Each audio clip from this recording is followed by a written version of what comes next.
Hello, my name's Chris Paul, and I am the CEO and founder of Man on Inverclyde, a mental health charity based in Greenock in the west of Scotland.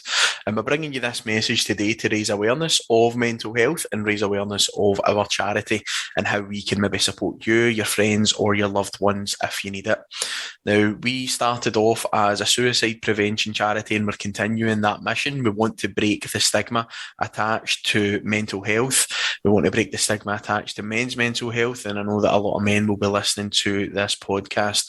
So please get in touch with us via Man on Inverclyde on social media. You'll find us on Twitter, Facebook, and Instagram.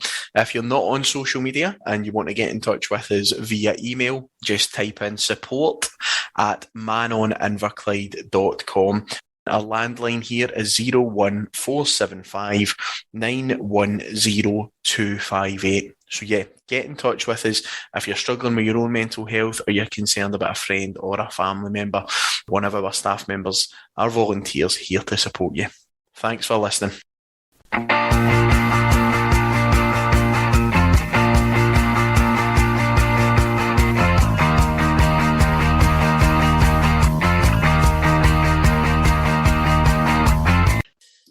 Hello and welcome to the Gallant Few Rangers podcast. My name is Mason Stewart and I'll be hosting your 10 questions this week. It's the show where we ask a different guest our 10 questions on their time following Rangers. What a treat we have for you this week. I'm delighted to say we have another Rangers legend in David Robertson. How are you, Davey? Thanks so much for coming on. No problem. It's fine. Yeah, I'm still in India, unfortunately. Only for two more weeks. So, it's good to be on the show, and obviously I've followed a few of the podcasts, so it's good. Looking forward to it. No, brilliant, Colin. Be delighted to hear that. Before we sort of touch on Rangers, Davey, how's management going with Real Kashmir and how is life in general? Yeah, it's been good. Obviously, we're like everybody else, we've been hitting COVID. It's just over 5 years I've been the head coach at Real Kashmir, and it's been a fun project. Started with nothing, no bibs, no equipment, no floodlights, no dressing rooms, no kits, nothing. I know obviously I ended up being sponsored by Adidas, 20,000 at home games, winning the I-League 2 into the big league, and winning the IFA Shield twice, which is I think it's the first team to do that for 40 years. So big achievement, something to be proud of, and we'll see what the future holds. Oh, without that, you're doing some job, and winning the British Empire Medal for your services in Kashmir. I think just says it all. The documentary was excellent. I think come across really well. And do you see yourself staying there a little bit longer? I don't know. I think the owner wants me to stay another season. Obviously, I've got family at home and a wife at home that will only allow me to come away from home for so long. But it's been I think the last couple of years have been very tough with the bio bubbles. This year's no different. But no, it's been good. The documentary was fun. I just was a little bit unsure how it was going to be perceived with all the bad language and what have you. I didn't actually, to be honest, I didn't think I swore that much until you saw the documentary and you thought, oh my goodness, it's obviously been kidding myself on for years. The thing is, though, they do cut it, and every time you saw, they probably put that in as well. Do you know what I mean? So, but I thought you come across really well. Yeah, the hard part was that Greg, who did the documentary, obviously from Glasgow, he ended up becoming a real good friend. So I had a microphone on and there was a camera on me 24/7, and it was just like being with a friend. So you just relaxed and got on with it. And after I blew up or did something, I'm thinking, oh my goodness, that's not going to be on. I didn't think, and then afterwards, and I said, is that going to be in? He goes, oh yes, that's good. That's the best bit. And I thought to myself, no more. And I just get the frustrations of being in Kashmir's outweighs anything that's the normal or any common sense. So it's frustrations more than anything that get the better of you. Yeah, but I suppose you take it as a great sort of life experience as well, being out there. Yeah, I certainly wouldn't change it. I mean, I think it's made me a better person, and you've seen a lot of hardships here and seen how other people live, and you realise even just internet, electricity, how we take all that for granted, because particularly in Kashmir, there's it's very, very tough at times with no internet. The government have got the knack or the ability just to flick a switch and there's no internet, and in the winter time there's no electricity 3 times a day for 2 hours. So even just a simple thing of going to put the kettle on to make a cup of tea becomes impossible. God, so a lot of things, you take for granted.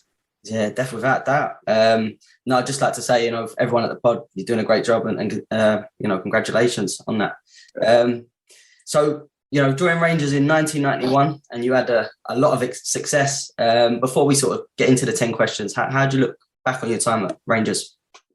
Yeah, I think initially I was very lucky to get the opportunity at Rangers, and I know when I first signed it was because I was Scottish, and I think there was only 2 or 3 foreigners that you could use at the time. So I think that was in my favour, particularly a left back. I'm not going to waste a foreign spot on a left back. So, but after that foreign rule relaxed, I'm quite proud that Rangers at that point could have gone out and signed any left back they wanted, but Walter Smith showed so much faith in me. So, as I say, very, very lucky, and I just wish that I didn't move on to Leeds when I did, and also I wish I could go back and enjoy it more than I did. I think you take things for granted, winning all these leagues and cups and what have you. I just wish that I'd maybe enjoyed it. Not so much. I did enjoy it, but you could relive it and go through it again, and because it's special memories, and you certainly take it for granted.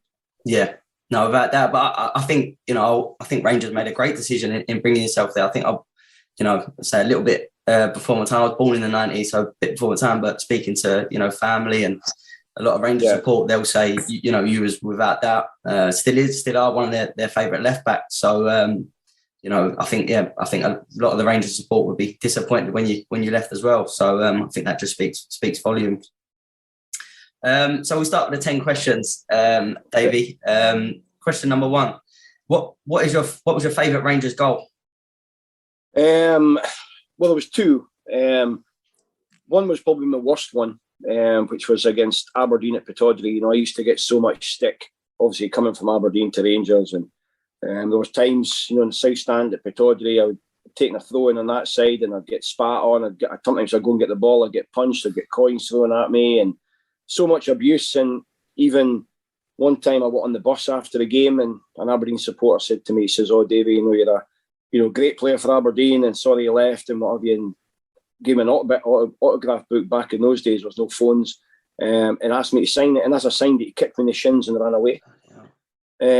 So I had a lot of death threats when I first left, through the mail and at Ibrox and those kind of things. So when I scored, I actually managed to score a goal at Pittodrie. I think it was 2 or 3-0 we won that day, but it was the greatest feeling ever. So much satisfaction. And I remember I was going to maybe make a salute or do something. I don't know what it was. I remember Alan McCoy grabbed me and basically told me, "Don't do it," because he knew what I was thinking. Don't do it, and don't do it. Because I was just, I think every time I played there, they gave me so much abuse that it actually spurred me on and gave me more motivation to play as well as I could, and particularly make sure we won the game, which 9 times out of 10 we won there. So that was probably the most enjoyable goal. It was a horrendous goal. I see it. It was the right foot. It was the right foot, wasn't it? I don't even know. I think I hit both feet. And it would have been easier just to pass the ball in. I don't know what happened, and somehow it went in. But anyway, it was a great feeling. But I think the best goal was actually against the Raith Rovers. It was the day when Duncan Ferguson stuck the head in Jock McStay. He actually laid the ball off, and it was about, I say 30 yards. It's probably only about 20 yards, but it gets further and further every time I talk about it, and I managed to put in the opposite corner. And I think it was a real struggle of a game, and obviously I think we ended up winning 4-0. But that's the best goal I ever scored. I've had a million other shots at Rangers, and they were never ever close to that. So it was good that one actually went in, and it was probably the best one that I've scored. Yeah, just going back to Aberdeen, that must have been sort of. Did you know that was going to come when you signed for Rangers at the time, or was it? No, I didn't, because I was never the most confident person in my own ability, and Aberdeen, to be fair, didn't want to keep me. Although I got a lot of stick for it, they were quite happy with the fee that they got, and I was actually reasonably close to staying, but obviously Rangers came in and they basically wanted the money, went to a tribunal, and I never thought. I thought, I'm just a local guy from Aberdeen. I'm not the best player in the world, so they won't bother. Okay, I'm going to a rival team, but it turned out to be pretty bad. Also my mum and dad still lived there, and I had a younger brother who's 12 years younger than me, and he got bullied at school, pushed downstairs, and My dad's car got scratched and penned and all sorts of things. So I didn't realise exactly the extent to it. And, I felt bad for my parents. But, I think after the first year, my dad actually, because he was a season ticket holder at Aberdeen, and he just said, it's the best thing you've ever done going to Rangers. And I certainly believe that. It was hard. It was hard at the time because, you make that decision and you get so much hassle and stick and what have you. And you can understand it, to a degree. Obviously, I played for Aberdeen, and I know the rivalry between Rangers and Aberdeen. It was more so when, Souness took over at Rangers. Aberdeen were a very, very successful club at the time with Alex Ferguson. And then once he left, it began to go down a little bit. And then obviously Souness came in with a revolution. And I think there's a bit of jealousy just because Aberdeen probably were the top team and then the Rangers took over, particularly with they brought in Terry Butcher and Chris Woods and, later on in years, guys like Gaza and Brian Laudrup. No one ever thought that a Scottish club could attract those players. So, no, it was a hard time, but, it was a bit strange because I was 2 hours away living in Glasgow and away from it all. Yeah. And the only stick I got was some Celtic supporters when I went out. Yet, my family were getting abused all the time. Jeez. So I was so far away from it. And to be honest, they didn't tell me everything that went on. I think they wanted to protect me a little bit as well. Yeah, that's just crazy. I think, we all know about the rivalry, but, sort of hearing it like that is absolutely, mad. Yeah. But I think, you did, I agree with you, Dad, you made the best decision. Yeah, sure. When I look back at it, it's good. I live in Aberdeen now and I don't get any stick, maybe because I'm fatter, I've got less hair, but they don't even recognise me anymore. I don't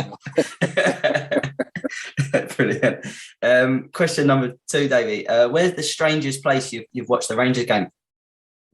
Well, believe it or not, probably a couple. I mean, I'll watch Rangers TV, when there's games on with Tom Miller and stuff.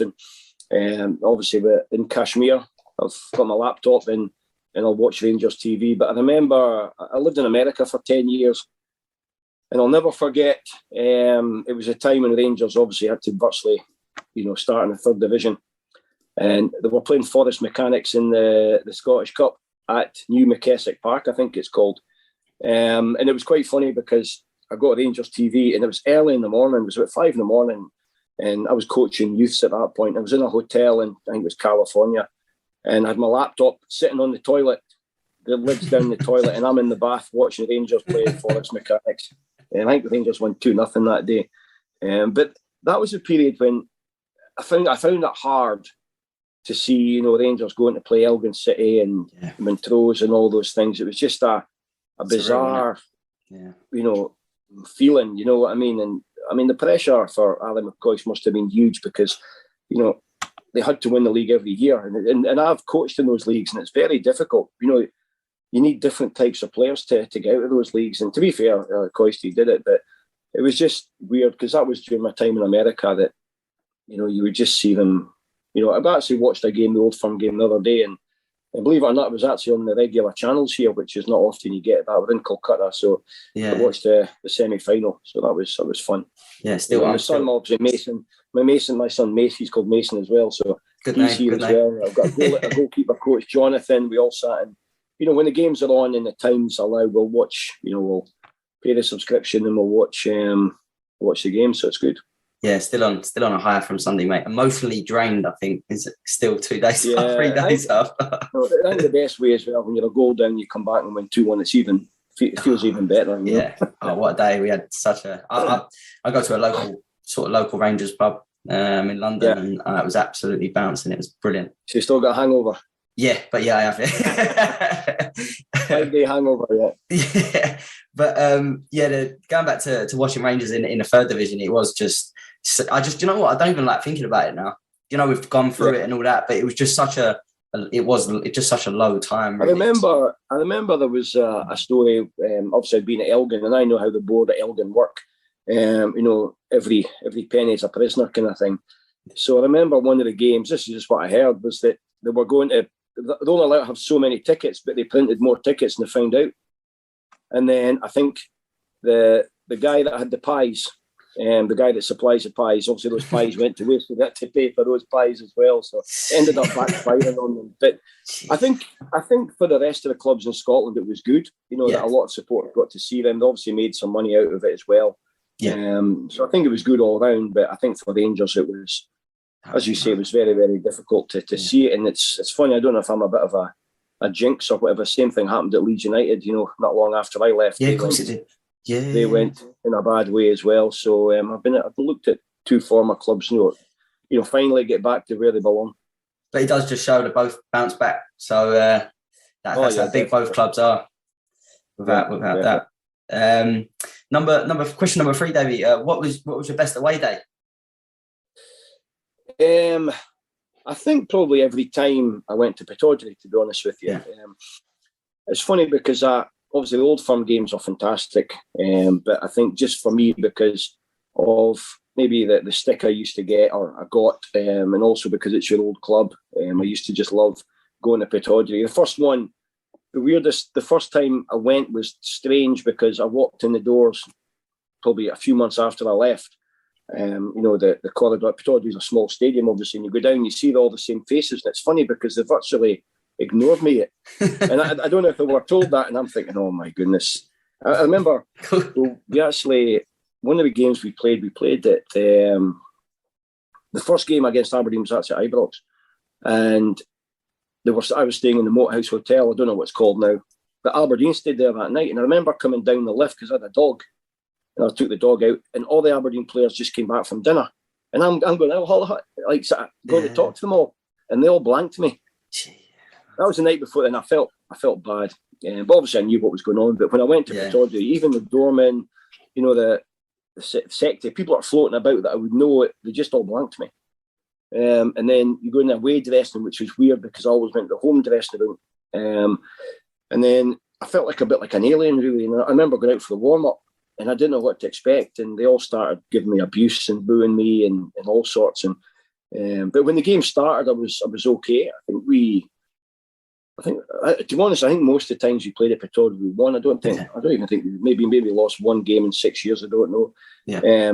But that was one of the games when they would hit me in the back and spit on me and give me so much abuse. But it just fired me up so much, and I just loved going there. I mean, Walter was fantastic with me. He would obviously even though Aberdeen's only a couple hours away, what he would say to me is maybe on a Thursday after training, he'd say, like, you get yourself up to Aberdeen, see your family, and I'll see you at the hotel Friday night. And then after the game, he would say to me, he says, right, okay, if we win, which was most of the time, he would say to me, like, okay, see you on Wednesday after the Saturday game. So I get to spend a bit of time at home, and but it was just it was good because obviously a lot of my friends would come to the games, and obviously I had a rivalry with Joe Miller.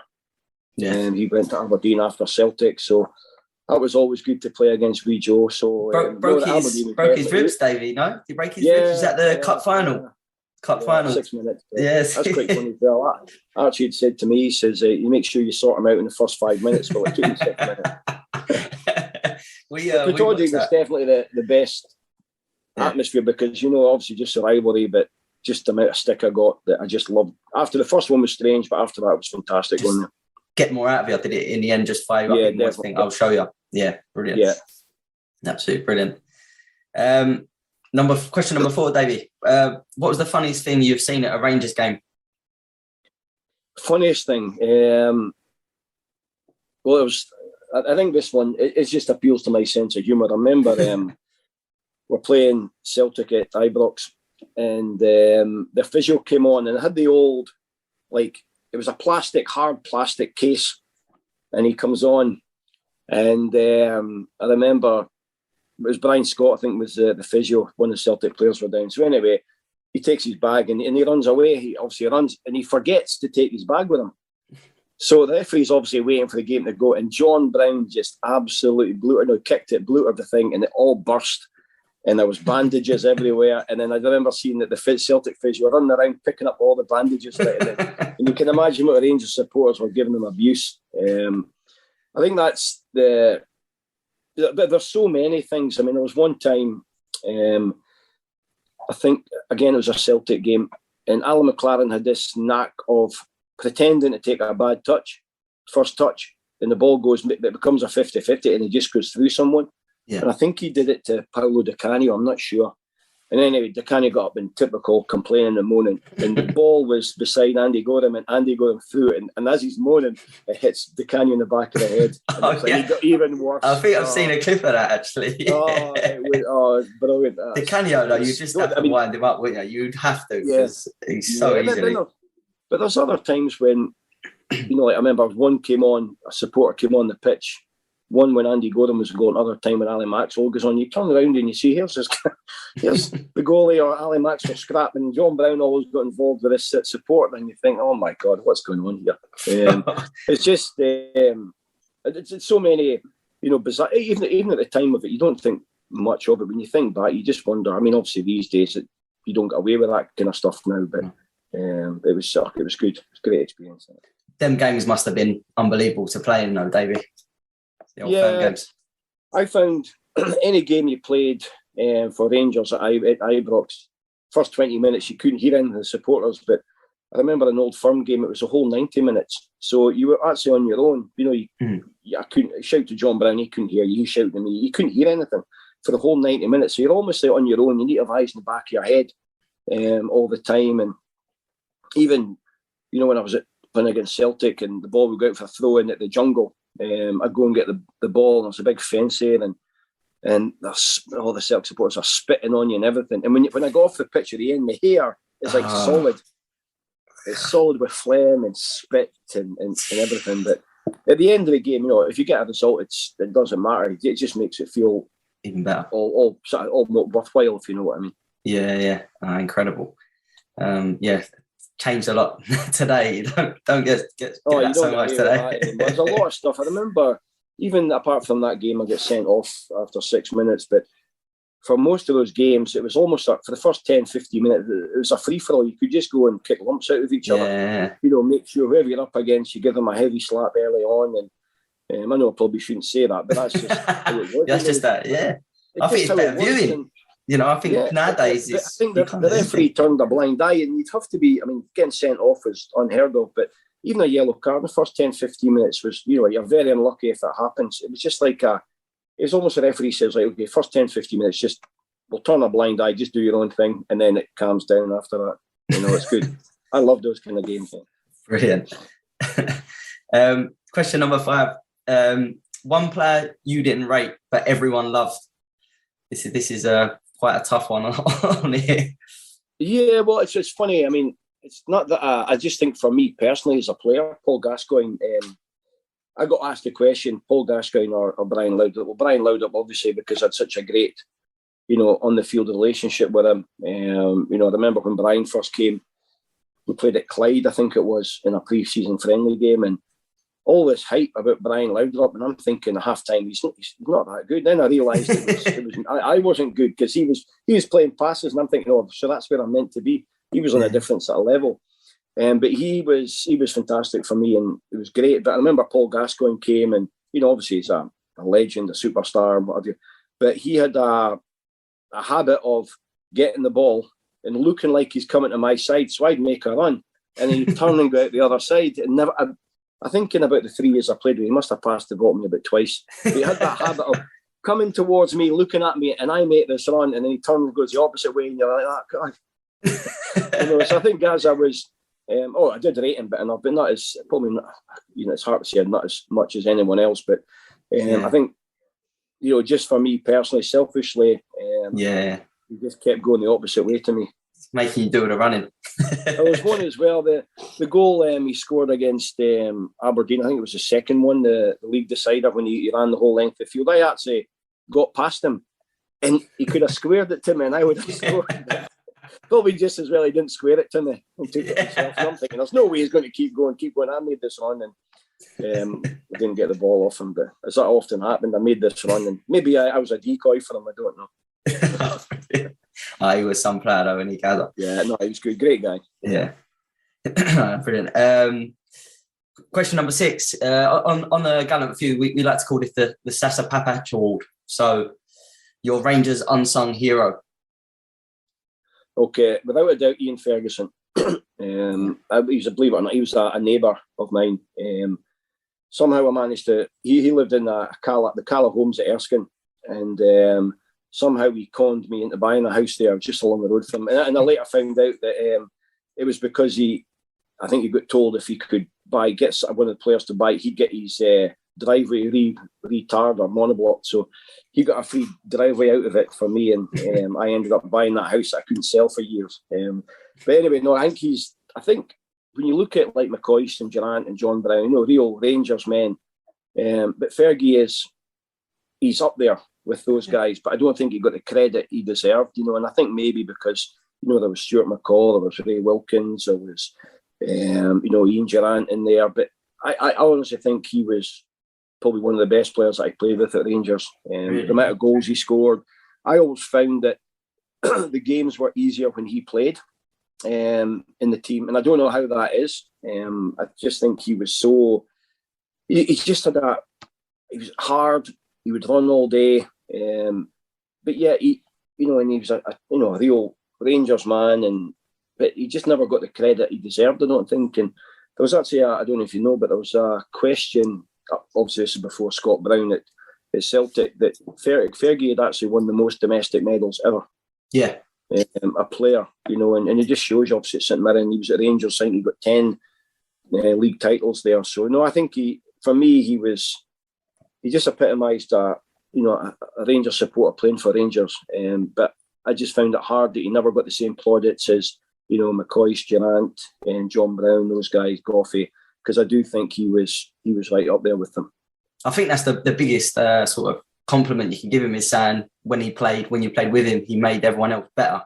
I think a player that does that. I think he's one of those players that, you notice him more when he's not playing. Yeah. There's something missing, but when he plays, you just take it for granted that, he'll win the ball.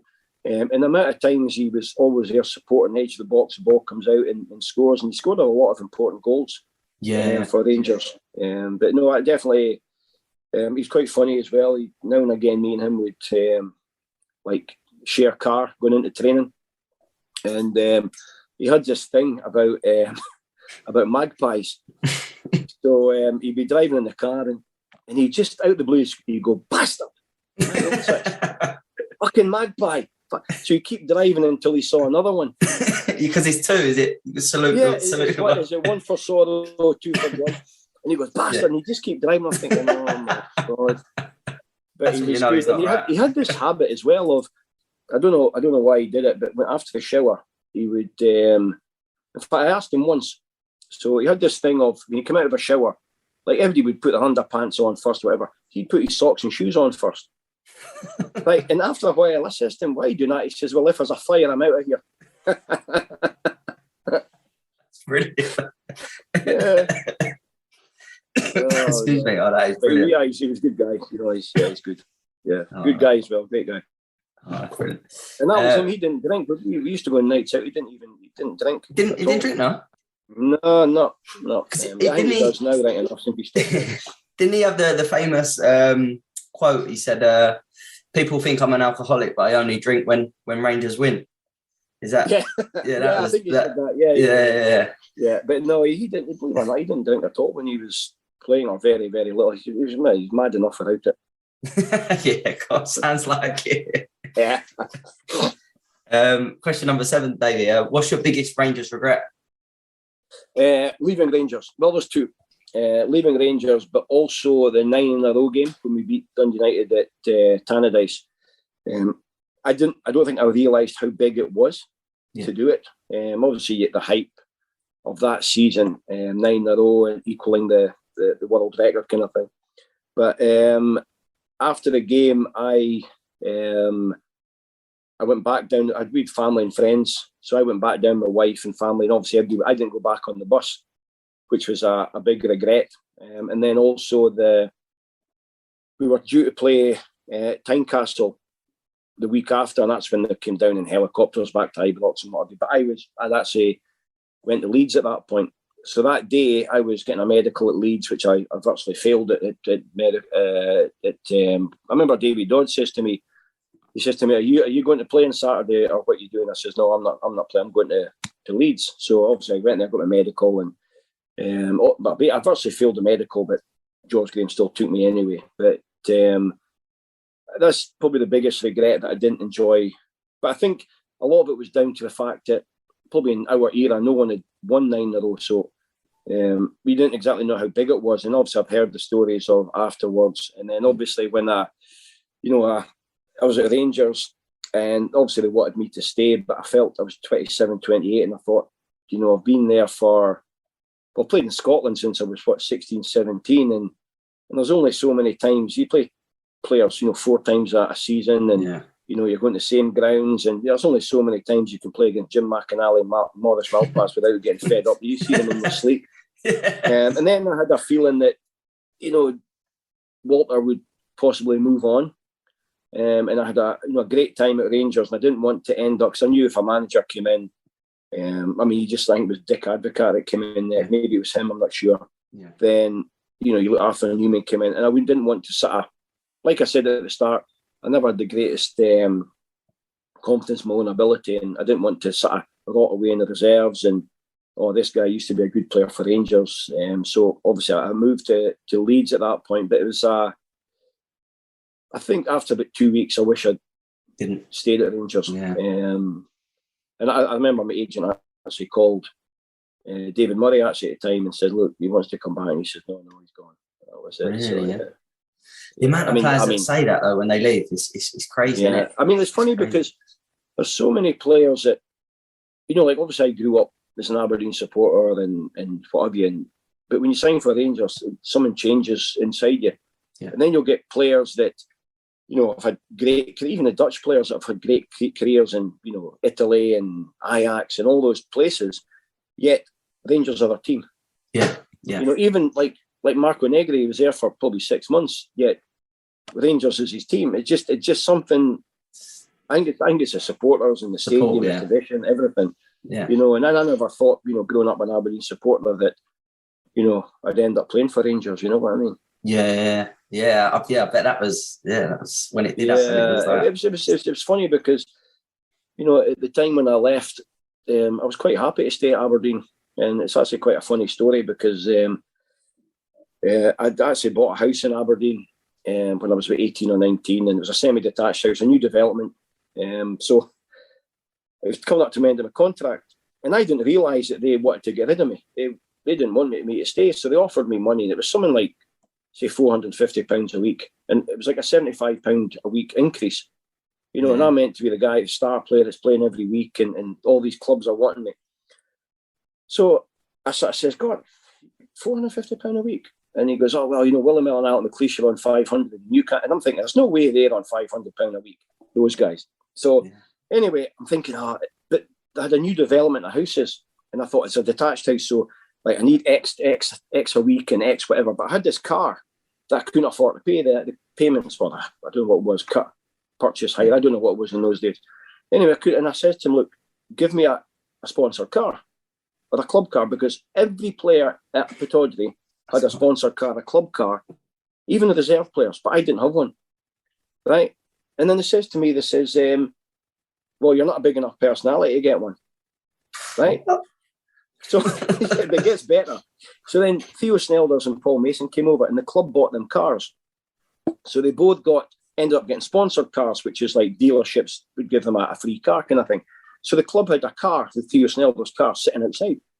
And I says to them, I says, "Look, any chance you can..." No, I says, "You've got Theo Snelders' car out there."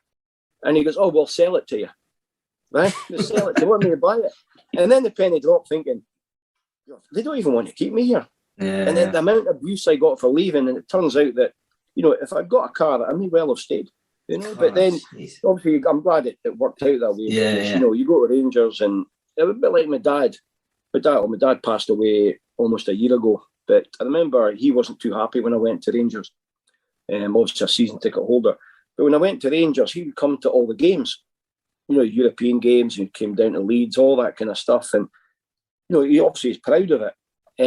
But afterwards, when I went to Leeds United, he didn't want to go and support Aberdeen anymore. So he went and watched juniors. So even with him, it's sort of he changed his views of certain things. Yeah, that's weird, isn't it? My brother as well. My brother, he's a season ticket holder at Pittodrie now, but when I was, obviously he was 12 or 13 at the time, and he was the same. He would come and watch Rangers play, and he just said that he was unsure who he supported. Yeah. You know, and then some of them went to Leeds, and he decided to go back because his friends went to watch Aberdeen. But honestly, going to Rangers, it changes something. Yeah, I mean, I know it's completely different. I never, got to play for Rangers, but even living in England, I get that why Rangers. But it's once you sort of experience it, you can't support anyone else. Do you know what I mean? So imagine playing for me just being even bigger. Even after, like I'm going to the NARSA event in Vegas next month. It's June. I've been to a few things, but they always keep the ex-players involved, and and you're always made to feel welcome. I'll do Rangers TV now and again, and with Tom Miller. But I think it's like, and it doesn't matter how many games. If you played 5 games for Rangers, 300 games for Rangers, you're all treated the same as if you're always welcome. Yeah, look after our own. Exactly. Definitely. Yeah. I'm just too old to play in all the old. Yeah, you should have been at Ibrox a couple of weeks ago. My knees have gone now, so I can't do anything. I can barely walk now. I won't. This is not a question that we normally ask, but I've got to ask it because I feel like I just love to hear the story about it. But when you played Leeds for Rangers in the 2 Champions League games, what was that like? I bet that was just an unbelievable feeling to get through. I think we were written off even before the first leg, and I remember what's his name? I think Gary Speed played a cross in the first game. There was no Leeds fans there. And I for some reason I had to pick up Lee Chapman at the near post, and anyway I won the header, played it out, good clearing header, and McAllister volleyed in the top corner. I'm like, oh man, and it was just dead silence. And I think that actually relaxed us a little bit, thinking, well, we've got no chance. And somehow the typical Rangers, like the Marseille game, they get so much behind you and encourage you, and it's incredible how you just have so much confidence and belief with the supporters. And even after the game 2-1, the media, English media, no chance, and the Leeds have got an away goal and what have you. And I'll never forget going to Leeds United before the game. Alec Ferguson came in and wished everybody all the best, and then going out, obviously the opposite thing happened when Hateley scored after a few minutes, and it went silent the opposite way. Yeah. Although the 1 or 2 guys that went to Elland Road jumped up and got kicked out. But again, like for me, everybody goes on about Ali McCoist and Hateley and Goffey and these guys, but I think really that was a turning point at the time. Everybody says it was when I got sent off as a turning point of Walter Smith's team, but I think that night was because, if it wasn't for Andy Gorham, I don't think the history would have been the same as what it was, how it turned out to be, because that night he was fantastic. You're playing against Lee Chapman and Eric Cantona, Batty and Speed and all those players, and I'm not saying outplayed us, but they had more chances. But he was just incredible that night. Yeah. And the amount of times it's happened, we spoke about Aberdeen games at Pittodrie, and a lot of the times, Old Firm games, he was the one that kept us in it. When we were really up against it, we've got guys that can score goals, and but he was an absolute sensation, and I think he deserves probably more credit than any player that I played with at Rangers, just for the success that we had at that period. Yeah, I mean, you still get the debate, still goes on now, McGregor, Gorham, but, you do look at, as you just said there, some of the same. But even that period, I think we had an Old Firm game after Elland Road, but it was a Wednesday night, the game, and then we're playing it, I think it was a Saturday. I don't even think they did Sunday games then. And, obviously with a night out in Manchester, and everybody was hungover, and I remember waking up, I was sharing my room with Peter Husterer, and I woke up and there was all these Rangers supporters on in the hotel room floor in the room, and I'm thinking, what a minute. And then obviously you go back and you're hungover, you got a light session on the Friday, and then you go and play Celtic at Parkhead and beat them. God, and then I think the Saturday before that, or the Sunday, whatever, we played Aberdeen in the League Cup final, and we win that. And in the space of 2 weeks, you played 2 games against Leeds, a cup final against Aberdeen, and obviously the Old Firm game, and you win them all. Yet after every game, you're celebrating, and it's just none of this squad rotation or anything. It's just you have to play. There's and the amount of the first 10-15 minutes in games, you could hardly move. That's just winners. You got your legs going. Just winners, though, isn't it? Just that team, just full of winners. Yeah, but I've always said that that team wasn't. it wasn't probably the most silkiest team. But, when you got guys like Goffey, Gorham, Haitley, McCoist, Ferguson, even Trevor Stephen, Gary Stevens, they were just winners. They go through a brick wall. And I think and the team spirit was incredible. I think, Walter Smith, for it being his first job, first at a club like Rangers with so much pressure where you have to win every single game. Any time we had a bad spell, which wasn't very often, he'd keep all the stress and the pressure off the players. It was almost like it would just carry on as normal. Nothing changed game to game. And if we played Partick at Firhill or Marseille away, the build-up was still the same. It wasn't any different. And I think that, when I know when I went on the field anyway, I think the only time I was really nervous was my first game for Rangers against St Johnstone. And after that, he just made it almost as if you were going out. You actually delighted, enjoyed. You just can't wait to go and play football. There was no nerves or stress. There was no pressure. And when I think back and actually look on the outside now, Rangers now, the pressure that they're under. I know social media is different, but the amount of pressure now. But Walter Smith kept all the pressure away from the players, which, like I say, it being his first job. I mean, there's times when he was under a lot of pressure. He never showed it once to the players. He kept that all away. That's just again sign of a top manager in it. Just definitely. Walter Smith was one of a kind, as I'm sure you know. Question number 8, Davey. Favorite Rangers song?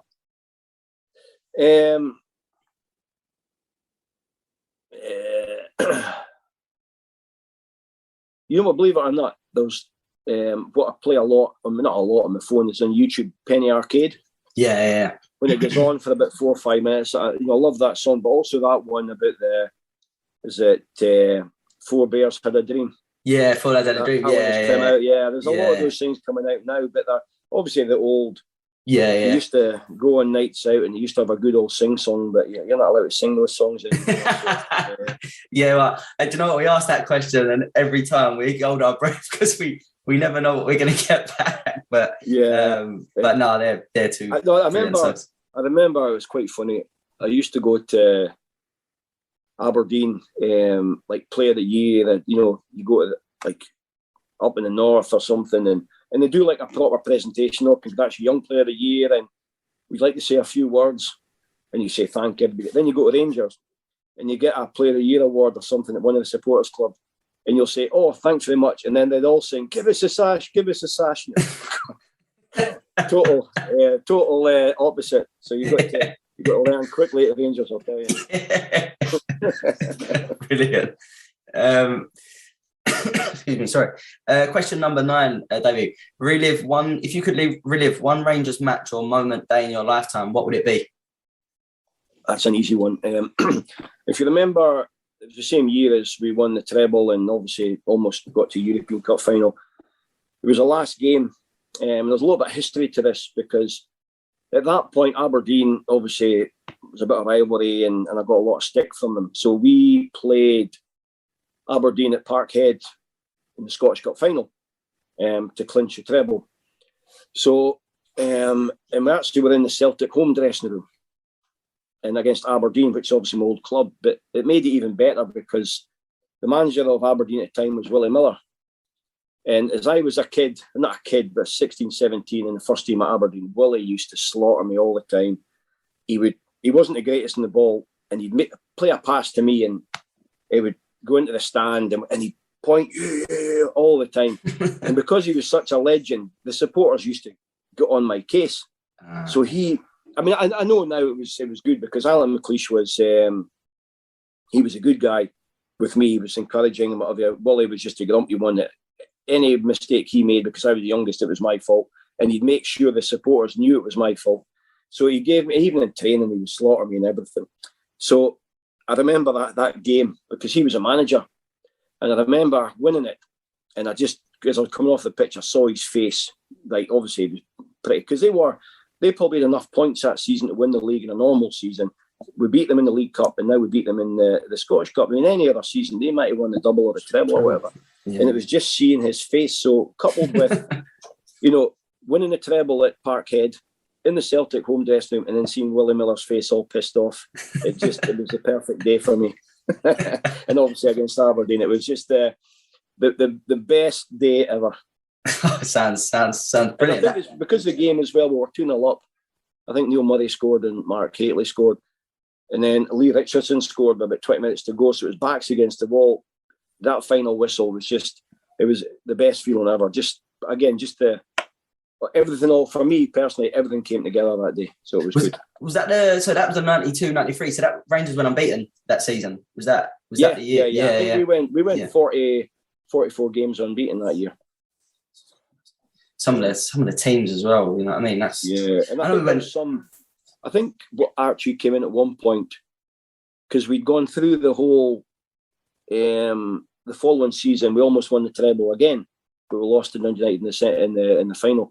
But I remember Archie said something that we'd gone because we'd won the league or the Scottish Cup against Airdrie the following year. It was something like, I don't know how many years or months without losing a domestic cup competition game.